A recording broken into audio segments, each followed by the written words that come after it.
സ്വാമിയെ ശരണമയ്യപ്പം. ശരണമന്ത്രം ഉരുവിട്ടുകൊണ്ട് ഇന്നത്തെ വീഡിയോ ചെയ്യാമെന്ന് വിചാരിക്കുന്നു. കാരണം ഇന്ന് ധനു 1, വൃശ്ചികം 1 മണ്ഡല മകരവിളക്ക് കാല തീർത്ഥാടനത്തിനായി നട തുറന്നു. 30 ദിവസം പിന്നിട്ടപ്പോൾ ഇപ്പോഴത്തെ ശബരിമലയിലെ അവസ്ഥ എന്താണ്? ആർക്കും ഒരു പരാതിയുമില്ല. സുഗമ തീർത്ഥാടനം എന്തെന്ന് തീർത്ഥാടകർ വന്നറിഞ്ഞ് കണ്ടു കേട്ടു പോകുന്നു. മനസ്സറിഞ്ഞ് അവർ കാണിക്കയിടുന്നു. അങ്ങനെ തീർത്ഥാടകരുടെ എണ്ണത്തിലും സംഭാവനയിടുന്നതിലും വൻവർധന. അധിക വരുമാനം ശബരിമലയിൽ വരുന്നു. കോടികളുടെ അധിക വരുമാനം മുൻ വർഷത്തേക്കാൾ. തീർത്ഥാടകരുടെ ഈ കഴിഞ്ഞ 30 ദിവസത്തെ വർധന, വൃശ്ചികം 1 മുതൽ അവസാന നാൾ വരെ, ഇന്ന് ധനു 1 ഇന്നലെ വരെയുള്ള വർധന എന്ന് പറയുന്നത് 5.5 ലക്ഷം തീർത്ഥാടകരാണ് അധികമായിട്ട് വന്നത് മുൻ വർഷത്തേക്കാൾ. വരുമാനത്തിൽ മുൻ വർഷത്തേക്കാൾ 22 കോടി രൂപയുടെ വർധന. മുൻവർഷം 143 കോടി 12 ലക്ഷമായിരുന്നെങ്കിൽ ഇക്കുറി ഇതേവരെ 30 ദിവസം കൊണ്ട് 163 കോടി 89 ലക്ഷം രൂപ. അതാണ് 22 കോടി രൂപയുടെ വർധന വരുമാനത്തിൽ. അരവണ മെയിൻ പ്രസാദമായ അരവണയുടെ വിൽപ്പനയിൽ 82.5 കോടി രൂപയുടെ വർധന. 82.5 കോടി രൂപയുടെ വർധന. മുൻ വർഷത്തെ അപേക്ഷിച്ച് 17.5 കോടിയുടെ വർധനയാണ് അരവണ വിൽപ്പനയിൽ ഉണ്ടായിരിക്കുന്നത്. വലിയ കുതിച്ചുചാട്ടം. പിന്നെ അതേപോലെ മറ്റ് നിവേദ്യങ്ങളുടെ പ്രസാദങ്ങളുടെ വിൽപ്പനയും ഗണ്യമായിട്ട് വർദ്ധിച്ചു. ഇത്രയും ചൂണ്ടിക്കാണിക്കുമ്പോൾ 22.5 ലക്ഷം തീർത്ഥാടകരാണ് ഇത്തവണ വന്നു പോയത്. ദർശനം നടത്തിയത് ഇവർ 1 മാസ കാലയളവിൽ പോയത് 22.5 ലക്ഷം. മുൻ വർഷത്തെ അപേക്ഷിച്ചാണ് 5.5 ലക്ഷത്തിന്റെ വർധന. ഇതിന് തിരക്ക് എങ്ങനെ നിയന്ത്രിക്കാൻ പറ്റി? ഇത്രയൊക്കെ അധികം അയ്യപ്പന്മാർ തീർത്ഥാടകർ വന്നിട്ടും ഇത്രയും വരുമാനവും മറ്റു കാര്യങ്ങളും ഇവിടെ ഉണ്ടായിട്ടും തിരക്ക് എങ്ങനെ നിയന്ത്രിക്കാൻ കഴിഞ്ഞു? ഈ ക്രൗഡ് മാനേജ്മെന്റ് ഞങ്ങൾ മുൻ വീഡിയോയിൽ പറഞ്ഞ പോലെ ഒരു വലിയ അധ്വാനമാണ്. അതിന് പ്രധാനമായിട്ട് പോലീസ് സേനാംഗങ്ങൾ, പിന്നെ ദേവസ്വം ബോർഡ് ജീവനക്കാർ, പിന്നെ മെയിനായിട്ട് ഇവരൊക്കെ ഉൾപ്പെടുന്ന ഒരു സംവിധാനമാണ് തിരക്ക് നിയന്ത്രിക്കുന്നത്.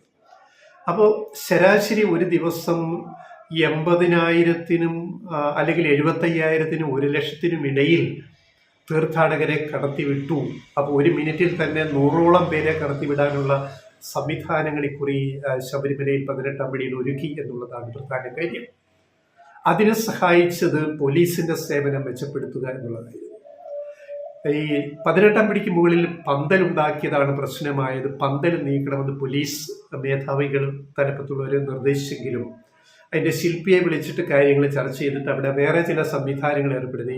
മേൽപ്പന്തൽ 18ാം പടിയുടെ പൊളിക്കാതെ പോലീസ് സേനാംഗങ്ങൾക്ക് ഡ്യൂട്ടിയിലുള്ളവർക്ക് ഇരുന്ന് അയ്യപ്പന്മാരെ കടത്തിവിടാൻ ഇരിക്കാനുള്ള സംവിധാനം 18ാം പടിയിൽ ഒരുക്കി.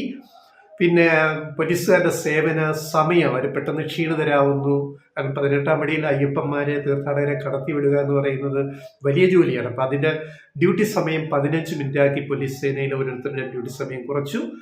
അങ്ങനെ ക്രൗഡ് മാനേജ്മെന്റിന് വളരെ ശാസ്ത്രീയമായ സംവിധാനം ഏർപ്പെടുത്തിയപ്പോൾ ശബരിമലയിലെയും പമ്പയിലെയും ഒക്കെ ക്യൂ ഇല്ലാണ്ടായി. എത്രയധികം തീർത്ഥാടകർ വന്നു, അവർക്കെല്ലാം നല്ല രീതിയിൽ തിരക്കില്ലാതെ, തിരക്കനുഭവിക്കാതെ ദർശനം നടത്താൻ സാധിച്ചു. അവരുടെ മനസ്സ് നിറഞ്ഞു. അവർ കൂടുതൽ കാണിക്കയിട്ടു. അല്ലെങ്കിൽ കാണിക്കുക ഇതുപോലെ വർദ്ധിക്കില്ലല്ലോ. അപ്പം പിന്നെ അരവണയാണ് ഏറ്റവും മെയിൻ വിൽപ്പന എന്ന് പറഞ്ഞു. ഈ മണ്ഡലകാലത്ത് വൃശ്ചികം 1 നട തുറക്കുമ്പോൾ തന്നെ 40 ലക്ഷം ടിൻ അരവണ സ്റ്റോക്ക് ഉറപ്പാക്കി ദേവസ്വം ബോർഡ്, തിരുവിതാംകൂർ ദേവസ്വം ബോർഡ്. 40 ലക്ഷം ടിൻ അരവണ. 1 ടിന്ന് ആണ് അരവണയുടെ ഒരു യൂണിറ്റ് എന്ന് പറയുന്നത്. അപ്പോൾ ഒരു ദിവസം 3.5 ലക്ഷം ടിൻ വിൽക്കുന്നുണ്ട് അരവണ. ഒരു ദിവസം 3.5 ലക്ഷം ടിൻ അരവണ വിൽക്കുന്നു. ഒരു ദിവസം ശരാശരി പോട്ടെ, മാക്സിമം 1 ലക്ഷം പേര് 18ാം പടി കയറി ദർശനം നടത്തി പോകുന്നെങ്കിൽ 3.5 ലക്ഷം ടിൻ അരവണ വിൽക്കപ്പെടുന്നു. അപ്പോൾ ഓരോ തീർത്ഥാടകരും കൂടുതൽ അരവണ വാങ്ങുന്നു. അപ്പോൾ വരുന്ന തീർത്ഥാടകരുടെ എണ്ണത്തെക്കാൾ മൾട്ടിപ്പിൾ ചെയ്താണ് അരവണയുടെ വിൽപ്പന വരുന്നത്. അതുകൊണ്ട് തന്നെ ഒരു ദിവസം 2.5 ലക്ഷം ടിൻ അരവണ ഉൽപ്പാദിപ്പിക്കാനുള്ള ശേഷിയാണ് നിലവിൽ അവിടുത്തെ അരവണ പ്ലാന്റിനുള്ളത്. അത് വർദ്ധിപ്പിക്കാൻ ഉദ്ദേശിക്കുന്നു. കാരണം ഇപ്പോൾ ഈ മണ്ഡലകാലം ഒരു മാസം പിന്നിടുമ്പോൾ 30 ദിവസം പിന്നിടുമ്പോൾ അരവണയുടെ സ്റ്റോക്ക് 40 ലക്ഷത്തിൽ നിന്ന് 20 ലക്ഷമായിട്ട് കുറഞ്ഞു. ഇപ്പം 20 ലക്ഷം അരവണ സ്റ്റോക്ക് ഉണ്ട്, പക്ഷെ വിൽപ്പന അതേപോലെ നടക്കുന്നു. അതുകൊണ്ട് രണ്ടാമതൊരു അരവണ പ്ലാന്റ് കൂടി ഈ വർഷം ശബരിമലയിൽ ആരംഭിക്കാൻ ദേവസ്വം ബോർഡ് തീരുമാനിച്ചു. പക്ഷേ അതിനെതിരെ ചില ഒളിയമ്പുകൾ വന്നു തുടങ്ങി. ശബരിമലയിൽ എന്ത് കുത്തിത്തിരിപ്പുണ്ടാക്കാമെന്ന് നോക്കുന്ന ചില ഗ്രൂപ്പുകളുണ്ട്, നമുക്കറിയാം ആരൊക്കെയാണ്. അപ്പൊ ഈ രണ്ടാം അരവണ പ്ലാന്റ് അതിനെന്തിനു കോടികൾ മുടക്കി ചെയ്യുന്നു? അതിൽ അഴിമതി നടക്കില്ലേ? ഈ ആവശ്യകത വെച്ച് നോക്കുമ്പോൾ രണ്ടാമൊരു അരവണ പ്ലാന്റ് സന്നിധാനത്ത് ആവശ്യമല്ലേ?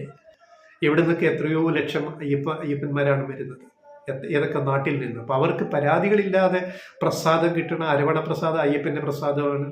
അതിന് ഈ സംവിധാനങ്ങൾ മെച്ചപ്പെടുത്തണ്ടേ?